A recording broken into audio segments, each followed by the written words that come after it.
liberdade, perdão e amor. Liberdade, perdão e amor. Se você olhou o texto que nós usamos de divulgação da série Metamorfose, tem uma frase dizendo que liberdade, perdão e amor. E existem muitas pessoas que pensam que isso acomodam as pessoas no seu estado atual. Tipo assim, me dão liberdade, e aí eu me perco. Me dão muito perdão, perdoam demais as coisas erradas que eu faço, aí eu continuo fazendo. Essa não é a ideia que eu vou falar, mas é a ideia que muitas vezes pensamos. De que é dado amor, e aí você acaba se tornando libertino. Existe um medo. Existe um medo de um amor. É estranho isso, né? Porque se por um lado o amor é tudo que nós precisamos e tudo que está nos faltando, por outro, parece que ele nos assusta. Ele nos assusta como pais, como educadores. A graça, ela é assustadora. Para nós como líderes religiosos, nos assustamos, existe um medo. O medo de que o amor, de que esta liberdade, de que esta graça, ela leve o outro a se tornar um libertino, a se tornar uma pessoa que não tem compromisso com nada. Mas como eu falei no texto da chamada, mas é justamente na liberdade, no amor e no perdão que nós temos a nossa vida transformada. Então, o medo de se lançar nessa graça é a tua prisão. O medo de se lançar nessa graça é a prisão de muitas estruturas religiosas. Porque quando nós nos lançamos na graça, nós perdemos o controle. E o medo não.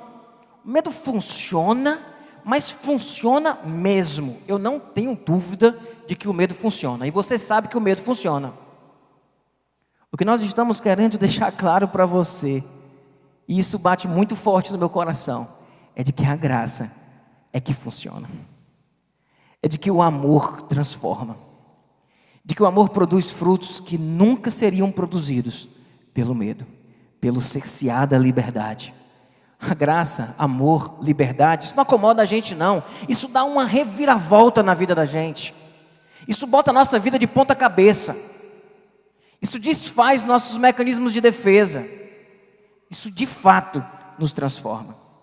Olha o que diz uma criança, o nome dela é Cindy, de 8 anos. Durante a minha apresentação perguntaram para ela o que é amor. E ela disse que amor é durante a minha apresentação de piano, eu vi meu pai na plateia me acenando e sorrindo. Era a única pessoa fazendo isso e eu não sentia medo. Isso é amor. É o pai está vendo e ele não está sentindo medo. Imagine você vivendo sua vida, Deus está olhando para você. O que é que você sente? O que é que você sente? Será que é o medo que está tomando conta do coração da gente? Amor, perdão, liberdade, isso transforma a nossa vida. Isso transforma a nossa vida. Dá uma parada aí nisso, tá? E eu vou dar uma quebrada na linha e depois eu vou voltar. Existem 2 perspectivas de abordagem do Evangelho. 2 perspectivas religiosas. 2 abordagens a respeito do cristianismo, vamos dizer. Eu estou definindo 2 aqui. Uma, ela é comportamental. Ela está focada na mudança do comportamento. E é aquela abordagem que diz tudo o que você não pode fazer, e agora que você está numa igreja, que você frequenta uma igreja, agora que você se diz crente, ou se você se diz evangélico, ou você se diz qualquer coisa que seja, você está agora tendo que mudar o seu comportamento.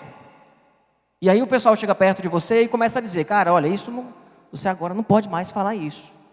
Você agora sabe, não dá mais para tu fazer esse tipo de coisa. E aí vai numa abordagem muito comportamental. Existe uma outra abordagem, que ela é uma abordagem existencial.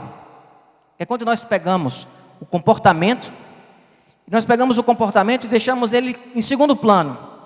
A gente pega o comportamento e a gente coloca ele aqui de lado. E a gente faz o seguinte: deixa o comportamento aí. Vamos conversar sobre quem é você, sobre quem Deus é, sobre o que de fato aconteceu, o que foi aquela cruz, o que foi que aconteceu isso. Deixa o comportamento lá do lado. Vamos falar de outras coisas, de coisas mais existenciais, de coisas mais de essência. Vamos falar de essência. E quando a gente menos percebe, aquele comportamento que foi colocado bem ali, que foi tirado de foco, está acontecendo o que com ele? Ele está sendo transformado. Qual é a abordagem que vocês acham que é a nossa? A comportamental ou a existencial? A nossa abordagem é a, não me frustrem, existencial. Se vocês errassem isso, eu ia me embora agora. A nossa abordagem é existencial. E muitas vezes somos até criticados por isso, porque a gente não fica ali falando direto o que é pecado, o que não é pecado, quando na verdade a gente está falando de todo o tempo o que é pecado e o que não é, mas numa abordagem existencial. E o comportamento ele vai sendo transformado. Metamorfose. O que é que vocês acham dessa palavra? Metamorfose.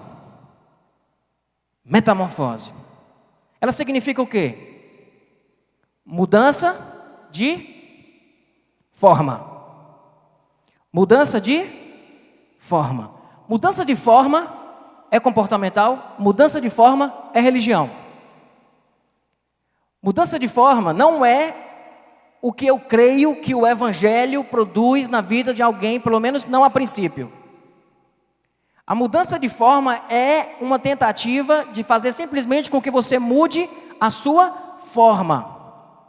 O que o Evangelho vem produzir na vida da gente é metanoia.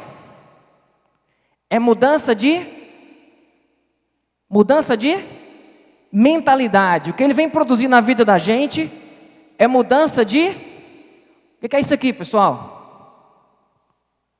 Coração de carne, o coração de... O que o Evangelho vem produzir é mudança de coração.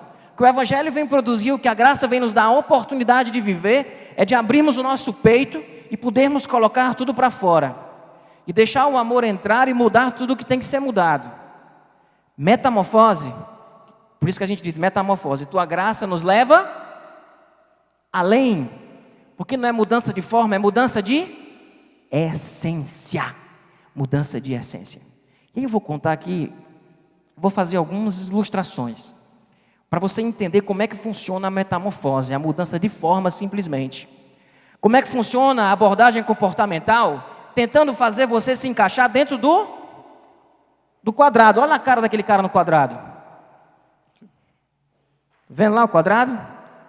Olha a cara do cara no quadrado, olha as formas estabelecidas, de como é que você tem que falar, de como é que você tem que se vestir, de como é que você tem que fazer agora e como é que você tem que fazer tudo. Vou contar algumas histórias. Por exemplo, uma delas, e vai ser bom porque eu estou com sede, é a água em várias formas. Eu tenho água aqui, se eu colocar essa água no chão, ela vai virar uma mancha. Se eu jogar ela aqui dentro, ela vai ganhar uma forma diferente. Se eu colocar dentro de um lugar redondo, ela vai ganhar uma forma diferente, mas ela continua sendo água. É uma mudança, às vezes, da forma. A mudança da forma é mudança da casca. É mudança simplesmente do formato. Mudar o formato não significa mudar a essência. Olha o que Jesus disse para os fariseus. Em Mateus 23, a partir do 25. Ele diz: ai de vocês, mestres da lei e fariseus, hipócritas. Vocês limpam o exterior do copo e do prato, mas por dentro vocês estão cheios de ganância e cobiça. Fariseu cego, limpe primeiro o interior do copo e do prato, para que o exterior também fique... Percebe aqui o que Jesus está dizendo?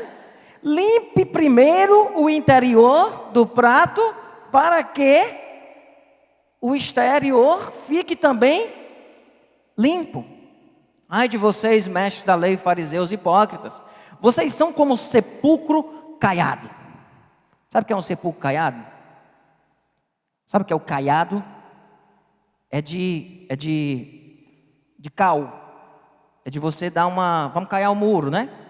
Dar uma caiada no muro. Então a gente vai, né? Caiada não é derrubar o muro, não. É passar uma tinta no muro para esconder as imperfeições. Então você tem um muro todo cheio de imperfeição, você dá uma mão de cal nele e você esconde ali os buracos, você esconde as imperfeições. Vocês são como sepulcros caiados, bonito por fora, mas por dentro estão cheios de ossos de todo tipo de imundícia. Aqueles túmulos bonitos, chiques, aqueles túmulos iluminados, até cheirosos por fora, por dentro, o que é que tem? Ossos em putrefação. Assim, vocês por fora parecem justos ao povo, mas por dentro estão cheios de hipocrisia e de maldade. A metamorfose, pela metamorfose, uma abordagem simplesmente comportamental, ela vai só produzir hipocrisia e mentira no nosso meio. Quando a nossa abordagem é existencial e a gente coloca o comportamento de lado, até aparece um bocado de coisa que a gente olha e diz, meu irmão, mas é real. É real, é verdadeiro. Estamos realmente abrindo o nosso peito. Seria mudar a sua casca? Não. Existe uma outra analogia que eu vou chamar de panela de pressão, tá? E eu trouxe aqui uma panela de pressão para você entender isso. E eu espero que você entenda. A panela de pressão é às vezes um sinônimo do que representa a vida da gente. Certo? Você tem... Espera aí só um pouquinho. Isso com a mão só é ruim. Você tem aqui na panela de pressão. Eu sei mexer porque eu já lavei muito, viu? Nunca fiz nada com ela não, mas já lavei muito essa panela aqui. Então você tem aqui uma panela de pressão. Aí a pessoa chega e ela diz agora eu sou de Jesus. Aí você pega a panela de pressão. Aí vem um líder religioso e olha assim e diz, vi meu irmão, o negócio aqui está pegando. Existe uma pressão interior aqui desse cara de fazer coisa errada que é um negócio impressionante. Existe ferida saindo, pus para tudo que é lado. Tem que fazer alguma coisa. Você pega uma tampa e diz, olha cara, faz o seguinte, tu agora é crente, tampa aí, tampa. Tampa aí, tampou. O cara, nunca tampei isso não, nunca usei essa tampa rápido que lá vem um pastor. Aí o cara vai, tampa. Aí não estou conseguindo mais tampar esse negócio.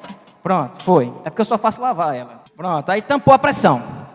Aí diz, pronto, cara, agora tu é crente, bicho, bota aí um adesivo, crente. Qual é a marca dessa panela? Rochefort, do Roche? Rochedo. É rochedo agora, cara, tu tá na rocha, velho. Beleza. Bota a trava aí, meu irmão, bota a trava aí, que essa trava é de segurança. Pra tu não vacilar, que se tu vacilar, chulepte. Aí tá aqui. Aí começa a sair um negocinho. Ih, cara, tá vazando aí. Olha o cheiro que o cara tá dando. Olha o cheiro. O cara começa a soltar cheiro, tá? O que tá lá dentro vai pra fora. O que tá lá dentro vai pra fora, não tem jeito. No começo fica sem cheiro nenhum. Mas já viu um feijão truando dentro de uma casa, de um apartamento fechado? Você acorda pensando no feijão. Vou tomar café não, quero almoçar. Não vou tomar café. Tá um feijão truando, mas não está pronto ainda. Então desliga, não aguento, quero feijão, tá? Quando o cheiro é bom. Quando é ruim, ó, tampa aqui. Aí começa a estourar essa válvula, estoura essa trava. Estoura essa trava aqui, porque não aguenta, a pressão é muito grande, não houve metanoia. Houve só mudança de comportamento. Houve mudança de forma, simplesmente. Houve metamorfose, simplesmente. Aí o negócio começa a vazar, aí a galera chama os irmãos, senta em cima da panela. Aí senta em cima da panela, ajuda o irmão, que o irmão está vazando. Aí chama o pastor, chama o líder de célula, bota ele em cima. E diz, cara, tu precisa se controlar. Coitado desse pobre. Coitado. Irmãos, eu cansei disso. Isso não funciona. Olha o que Paulo diz. Paulo diz em Colossenses 2, 20 a 23. Ele diz, já que vocês morreram com Cristo, para os princípios elementares deste mundo, por que é que vocês estão, como se ainda pertencessem a Ele, se submetem a regras? Não manuseie, não prove, não toque. Todas estas coisas estão destinadas a perecer pelo, é o que eu estou falando aqui, pelo uso, pois se baseiam em mandamentos e ensinos humanos. Essas regras têm, de fato, aparência de sabedoria, com sua pretensa religiosidade, falsa humildade e severidade com o corpo, mas não tem valor algum para refrear os impulsos da carne. Você segura, mas se não rolar metanoia, vai estourar a panela e pode chamar quem for para segurar a pressão, porque não segura. Tem prazo de validade, a metamorfose tem prazo de validade. Se não for consequência de uma verdadeira metanoia, de uma verdadeira transformação. É como na prisão. E é outra história da prisão. Quem gosta de contar essa história é o Felipe. Felipe que contou essa ilustração. Eu vi ele falando já sobre isso. Ele disse que você está na prisão, então às vezes viver na panela de pressão, ou viver na abordagem comportamental, é como se dissesse o seguinte: cara, é o seguinte, tu foi bandido, tu fez tudo errado, e agora tu está aqui na prisão. E a gente não vai deixar mais tu fazer nada de errado. Então a gente segura o cara, bota o cara trancado numa jaula, deixa ele sem nenhuma possibilidade de cometer nenhum crime. Aquele cara está preso, a possibilidade dele cometer um crime, se bem que no Brasil o cara está cometendo crime dentro da prisão, né? Mas é bem real isso. Porque mesmo dentro da prisão ele ainda consegue fazer uma coisa errada aqui e acolá. Ou matar um lá dentro, porque ele está ali simplesmente sendo o quê? Contido. Ele está sendo contido. Na hora que você pegar esse cara e soltar ele, se não tiver existido transformação, o que é que vai acontecer com ele? E a gente vê isso direto?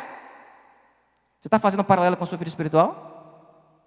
O que é que vai acontecer com você na hora que você sair da prisão, que não tiver mais ninguém olhando, que não te quer você se sentir livre, porque você não foi treinado a viver em liberdade? Você foi condicionado simplesmente a obedecer regra, a ficar dentro da panela de pressão com gente te segurando e cerceando tua liberdade para você não ter a oportunidade de fazer nada de errado. O que acontece quando a liberdade vem? Você se acaba todo. Eu vi muito no seminário, gente saindo do seio da família, saindo do seio da igreja, onde existia todo um mecanismo de controle. Quando esses caras chegaram no seminário, olharam para um lado e para o outro, disseram, não tem ninguém olhando para mim, foi um uhul! Um negócio assim de vamos quebrar tudo. Porque é como você pegar um gato, prender ele dentro de uma geladeira e segurar um tempo. Aí tu vai e abre a geladeira depois de um tempo. Tu acha que esse gato vai sair como dali de dentro? Vai sair como? Fizeram isso lá no seminário. Pegaram um gato, colocaram dentro do guarda-roupa do meu colega. Aí quando ele foi trocar a roupa, que ele abriu o guarda-roupa, tinha um gato lá dentro. O gato saiu correndo dentro do quarto. Tinha que pegasse o gato. Às vezes é esse o nosso mundo interior, quando se abre. É isso que acontece com a gente. É a prisão. O que é que diz Mateus 23:4? Falando sobre os religiosos. Eles atam fardos pesados sobre os ombros dos homens, mas eles mesmos não estão dispostos a levantar um só dedo para movê-los.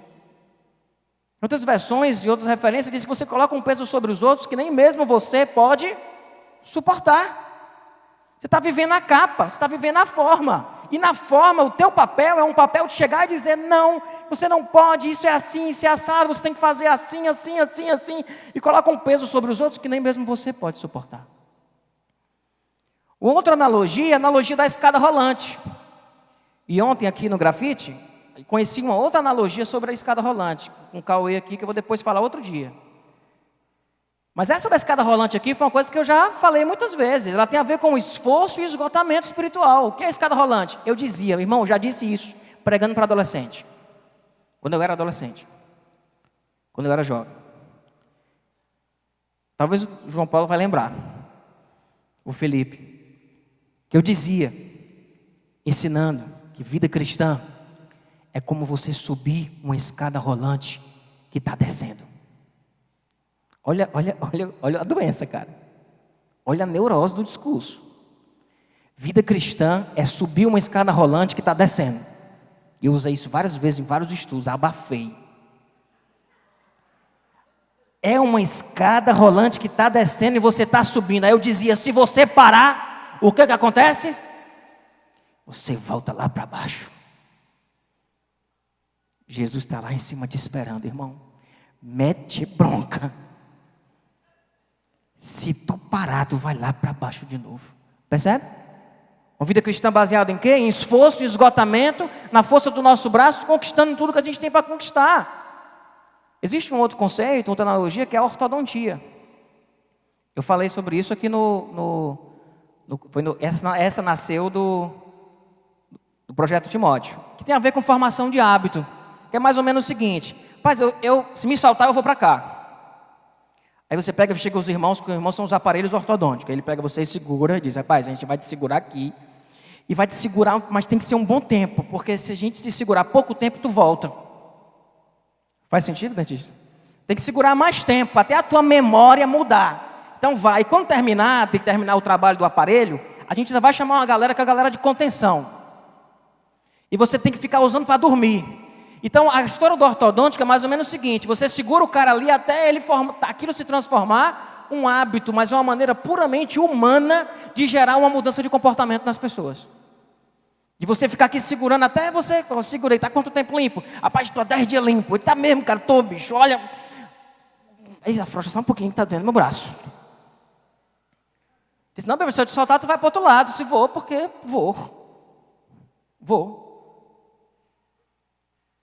Percebe? Arrependimento.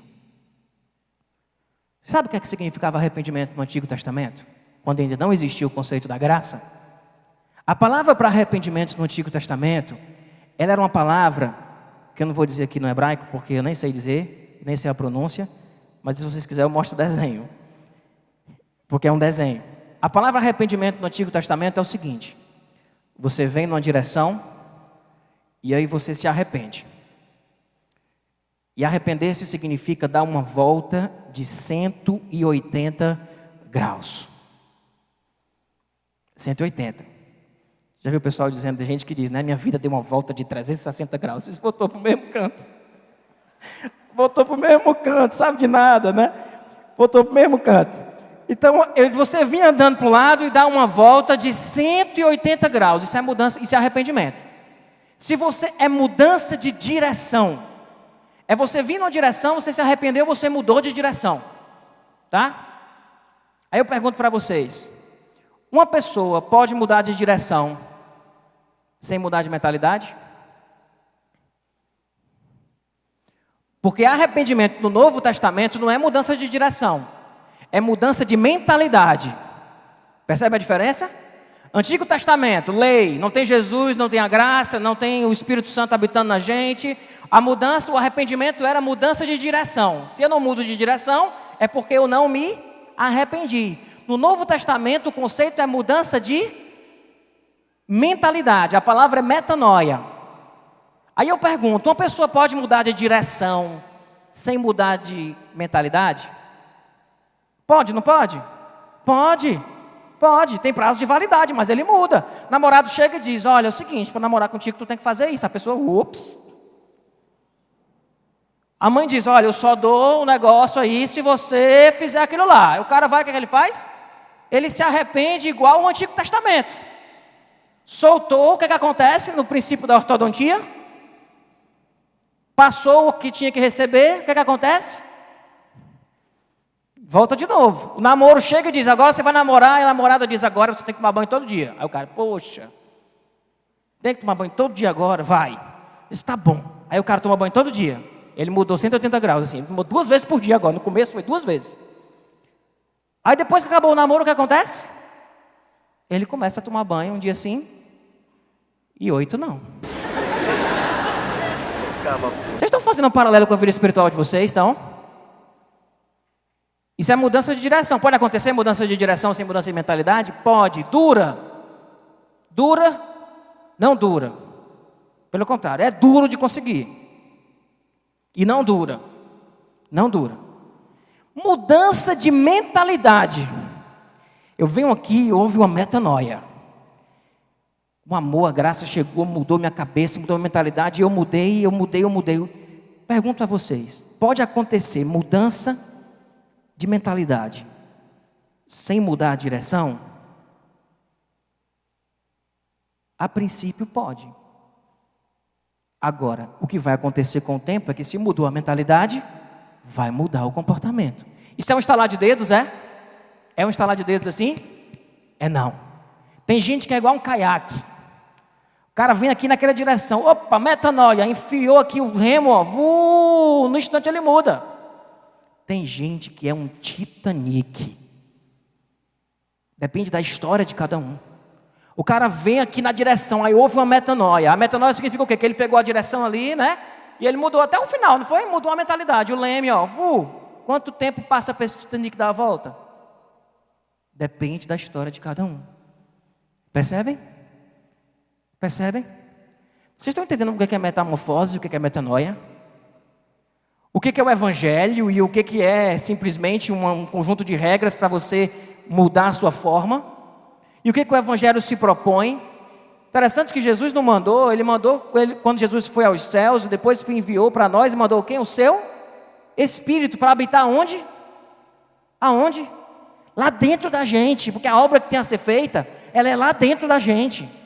E é lá que Ele está fazendo a obra. É lá que Ele está fazendo a obra. Essa abordagem é uma abordagem, uma espiritualidade existencial, onde nós vamos refletir sobre os princípios. E eu queria agora voltar para o amor. Lembra que eu disse, a gente vai para cá, depois a gente volta? Eu queria voltar para o amor. Porque a grande pergunta é, qual é o nosso grande problema? Qual é o nosso problema? Vamos parar de falar de comportamento? E vamos dizer assim, qual é o nosso problema? Por que a gente sabota a vida da gente o tempo todo? Por que a gente acaba machucando as pessoas que a gente mais ama e começa a ser machucado pelas pessoas que a gente mais ama também? Por que a gente quer fazer uma coisa e acaba fazendo outra? Qual é o nosso problema? Qual é o nosso grande problema, irmãos? Qual é? Porque é isso que tem que ser focado. Eu vou falar de um ciclo, que eu denominei de um ciclo de amores roubados. Eu roubei daquela série da Globo esse título aqui. Mas é outro assunto. Amores roubados. Existe um ciclo acontecendo, que a gente poderia, em outra linguagem, dizer uma maldição acontecendo, de amores roubados. Porque vamos pensar, e entenda esse ciclo. Quais são os nossos pecados? Quais são os nossos pecados? Se não uma tentativa frustrada de liberdade. Se não uma tentativa frustrada de ser amado. Eu quero ser livre, aí eu tenho uma tentativa frustrada de ser livre por caminhos que não me conduzem à liberdade, me conduzem a outras prisões.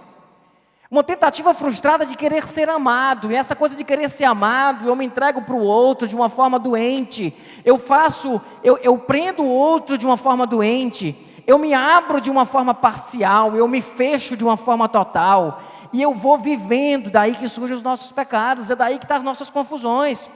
Uma tentativa frustrada de ser aceito, e se para ser aceito eu tenho que mudar a forma, eu mudo a forma, e se para ser aceito na igreja eu tenho que mudar a forma, eu mudo a forma. E nós estamos nessa tentativa frustrada de ser correspondido, porque eu amo, mas ninguém me ama, e eu me dou por alguém, mas não tem ninguém se dando por mim, e eu quero ser correspondido, eu não me sinto sendo correspondido. É uma tentativa frustrada de se apagar mágoas que existem no nosso coração, porque fomos feridos, fomos magoados, e estamos respondendo a essas mágoas do nosso jeito, tentando ser correspondido, tentando ser amado, tentando ser aceito, colocando nossa ira para fora, muitas vezes desproporcionalmente, direcionado para as pessoas erradas. Não são esses os nossos pecados? Não são esses os nossos pecados? A tentativa frustrada de não ferir mais, uma tentativa frustrada de se sentir completo, e parece que existe sempre um vazio, que nós não nos sentimos completos. Outra pergunta, isso vem de onde? Isso vem dos amores roubados. Vem do pecado de outras pessoas que passaram por nossa vida. Vem pelo nosso próprio pecado. São amores que nos foram roubados. Isso gerou uma disfunção. E isso dá em quê? Isso vai dar em quê? Isso vai dar em nossas inseguranças. Isso vai dar, meus irmãos, em nossas compulsividades. Por isso que somos tão inseguros, somos tão compulsivos, estamos tão em busca simplesmente do prazer, porque nós estamos querendo nos sentir pleno. Se estamos nos dando para o outro, prendendo o outro, é porque queremos ser correspondidos, queremos ser amados. Existe um buraco no nosso peito. Isso dá em quê? Isso dá nos nossos bloqueios e nossa falta de habilidade de se relacionar. E parece que a gente está adoecendo cada vez mais. Se lá no Éden, quando eles se afastaram de Deus, eles foram se esconder um do outro. Lá de trás, a gente continua vivendo esse problema. No casamento, no relacionamento entre pais e filhos, no relacionamento com as estruturas da nossa vida. Isso vai dar em quê? Isso vai dar em nossa dificuldade em pedir perdão. Amores roubados nos adoeceram. E os nossos pecados, eles derivam disso. Olhe para o seu pecado e não me diga se ele não é uma tentativa de encontrar tudo isso. Eu sou consumista. Onde é que está? Por que tu é consumista? Abordagem comportamental, vamos para a existencial. Por que tu é consumista? Por que tu está atrás com isso? É o quê? De onde vem isso? Amores roubados. Vem de um ciclo destruidor de amores roubados na vida da gente. E aí, meus irmãos, o amor é a resposta. O amor é a resposta. Não importa a pergunta que você esteja fazendo, o amor é a resposta. Eu não sei qual é o anseio e qual é o grande grito da tua alma, mas o amor, ele é a resposta. E existe um amor perfeito que vem nos curar. Existe o amor perfeito que vem nos curar. Colossenses 3,14 diz: e sobre tudo isso, revestivos do amor, que é o vínculo da... O que ele está querendo dizer que o amor é o vínculo da perfeição? Porque é no amor que nós nos tornaremos perfeitos. Porque o nosso problema é um ciclo de amores roubados na nossa vida.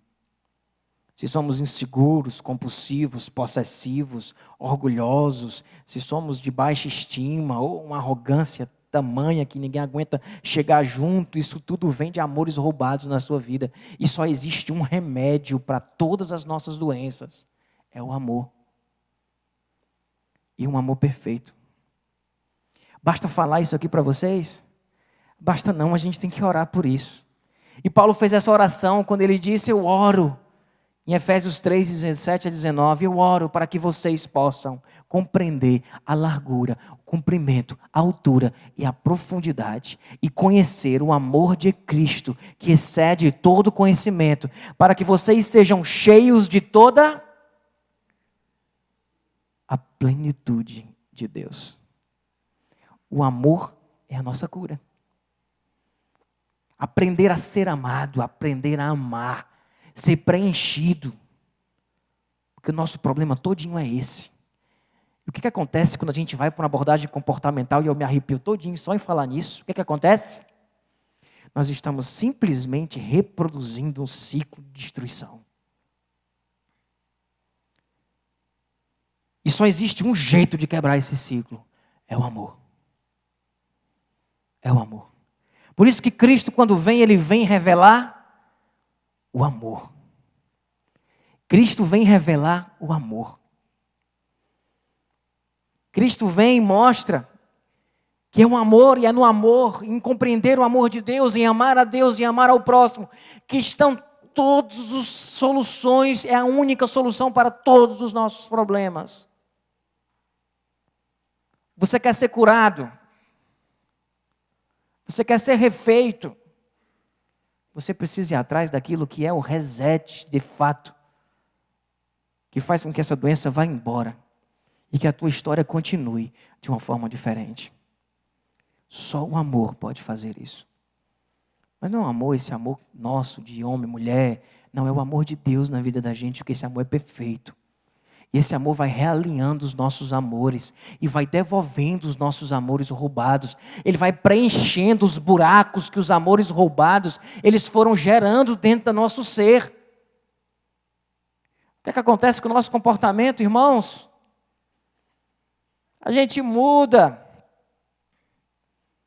A gente agora vai conseguir perdoar o próximo. Não é aquela coisa do esforço, da escada rolante, que eu tenho que perdoar meu irmão. Eu tenho que perdoar meu irmão. Aí você vai, vou perdoar, me ajuda, eu tenho que perdoar meu irmão. Aí chega lá, te perdoei. Aí, volta para cá. Não é isso. É você ser cheio do amor, abastecido do amor. Deus é amor. E nós fomos criados à imagem e semelhança de Deus. E quando nós não estamos amando e sendo amados, nós adoecemos. A gente vira um troço. A gente vira um troço. E esses amores roubados, eles precisam ser restituídos. Não lá na história do passado, mas a partir de agora, preenchendo tua vida. Te ensinando a receber, te ensinando a dar. Te ensinando a abraçar, te ensinando a afastar. Porque isso também tem a ver com amor. Te ensinando a instruir, te ensinando a deixar ir. Porque o amor de Deus deixa a gente ir. O amor de Deus abre mão. Porque abrir mão significa amar. Percebem, pais, como é difícil? Percebe, casal, como é difícil amar? Precisamos ser curados do nosso amor. Porque temos adoecido nisso. Olha o que a Samantha, de 7 anos, quando perguntaram para ela sobre o que é amar.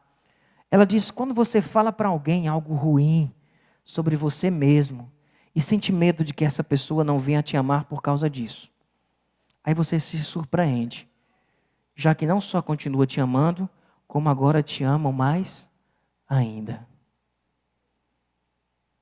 E o Max, de 5 anos, disse que amar, Deus poderia ter dito palavras mágicas para os pregos caíssem no crucifixo.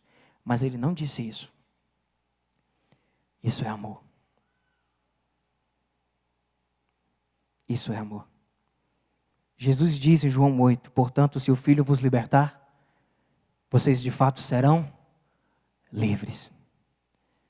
Jesus veio cheio de graça, para revelar a sua graça, revelar o amor do Pai, porque sabe que nós precisávamos disso. O amor, ele muda tudo. O amor muda tudo. Tudo, tudo, tudo na vida da gente. A gente vai assistir um testemunho agora. Assistir um testemunho rápido, mas que retrata essa história, retrata essa realidade.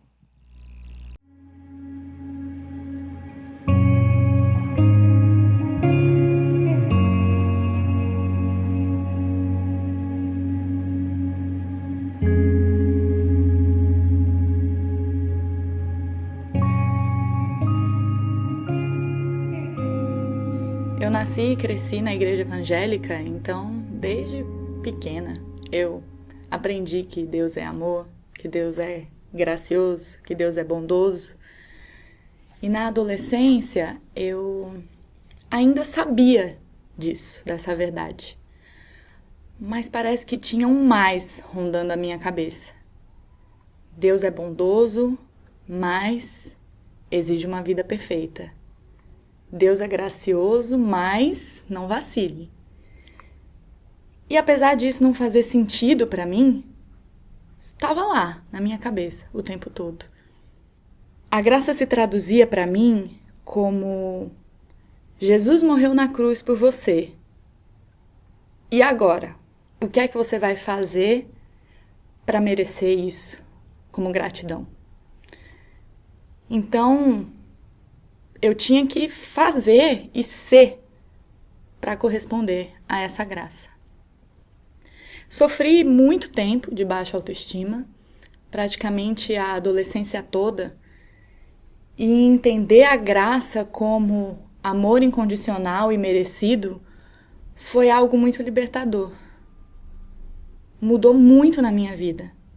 O meu relacionamento comigo mesma e com Deus, a partir desse entendimento que Deus me ama, não só quando está tudo certinho, mas quando também está tudo indo mal, me fez aceitar os meus defeitos. Me fez não esconder mais eles de mim, não tentar esconder meus defeitos de Deus. E me enxergo como pecadora amada por Deus, apesar dos meus defeitos, e que Ele também me ama não só apesar dos defeitos, mas que Ele me ama também pelas minhas qualidades, muitas delas que eu não via por causa da baixa autoestima. E eu comecei a perceber que pela graça Ele queria fazer uma transformação na minha vida para que eu tivesse vida plena. Não que a minha vida precisasse ser transformada para que então eu ganhasse uma estrelinha no caderno e uma vaga no céu. Mas que Ele queria transformar a minha vida para que eu tivesse uma vida plena com Ele, por mim, pela minha felicidade. E isso mudou totalmente a minha vida. Eu fui curada da baixa autoestima e daquela pressão por ser uma pessoa perfeita. Eu tinha isso na minha cabeça e eu fui curada disso pela graça. Eu tenho visto essa graça me transformar de forma muito, muito livre. Sobre o meu relacionamento com as pessoas, a graça ainda tem me ensinado muita coisa. Eu ainda estou num processo, porque eu acho que é mais fácil entender a graça na nossa vida do que na vida dos outros. Talvez seja. Eu tenho aprendido a não julgar quem Deus pode amar e quem Deus não pode. De quem Deus deve ter misericórdia e de quem não deve. Pode parecer até ridículo isso, mas eu já cheguei a julgar isso. E atualmente o meu desafio tem sido entender o amor de Deus pelas pessoas que até não creem nele. Que Deus ama do mesmo jeito. Que Deus é gracioso da mesma forma. E isso tem sido um desafio muito grande. Eu tenho aprendido a ser mais paciente, mais tolerante, mais humilde para ouvir. Eu sei que ainda há muito a ser transformado na minha vida, muitos defeitos ainda que precisam ser trabalhados e corrigidos, e eu ainda tenho momentos de dúvida, momentos de crise, mas eu consigo entender hoje que até nesses momentos a graça de Deus me alcança. E eu sei que a graça me basta.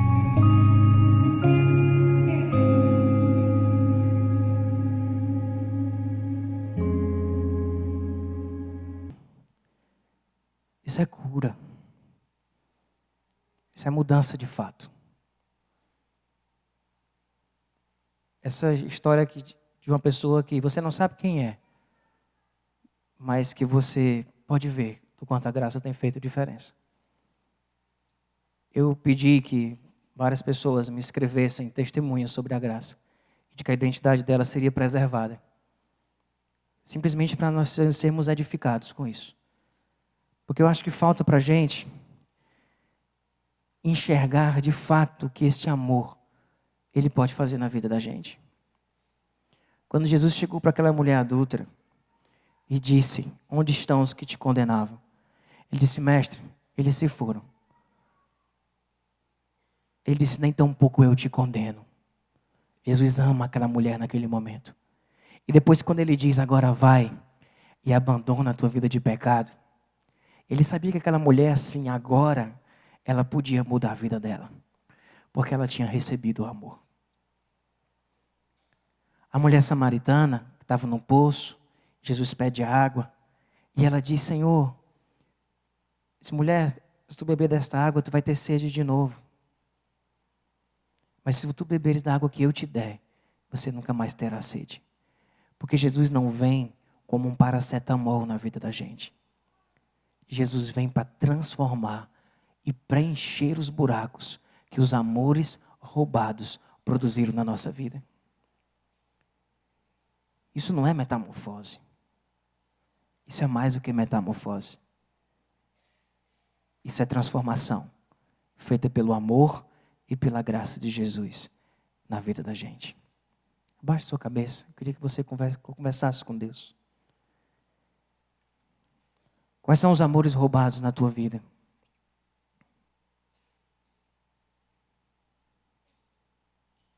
Esse amor, ele nos refaz. Ele quebra tudo e faz de novo. Você sente Deus te amando?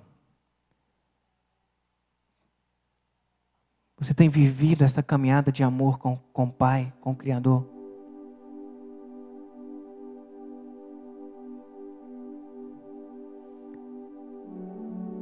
Sim, Pai, o teu amor, Ele me refaz.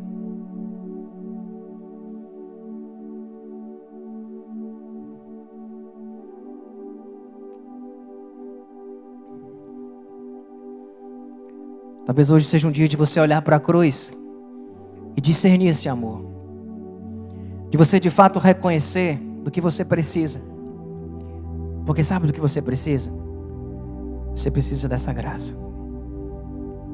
Você precisa desse amor. Que precisa ser refeito.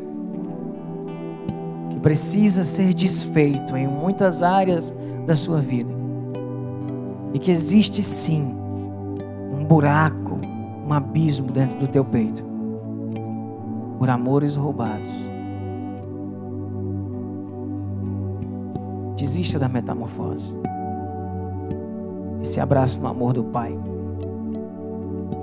Porque esse amor, ele nunca falha. Esse amor é perfeito. E ele vai transformar a sua vida.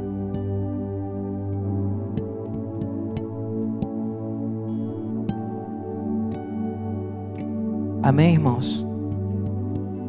Tá claro? Tá claro? É concreto? É concreto? Como comportamental, não. Nada é mais concreto do que o comportamental. Mas é real. É real. E muda a vida da gente. De fato. De fato.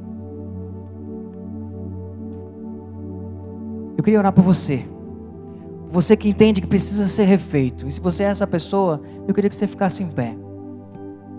Eu queria que você ficasse em pé, sim. Eu tenho um buraco e esse amor é perfeito para me restaurar. Eu queria orar por você. Pai querido, obrigado, Pai, porque tudo o que diz respeito à vida e à piedade já nos foi dado por intermédio de Jesus Cristo. Obrigado, Pai, porque esta cruz, ela aponta para a cura, ela aponta, Senhor amado, para a nossa restauração. Pai, queremos ser plenos.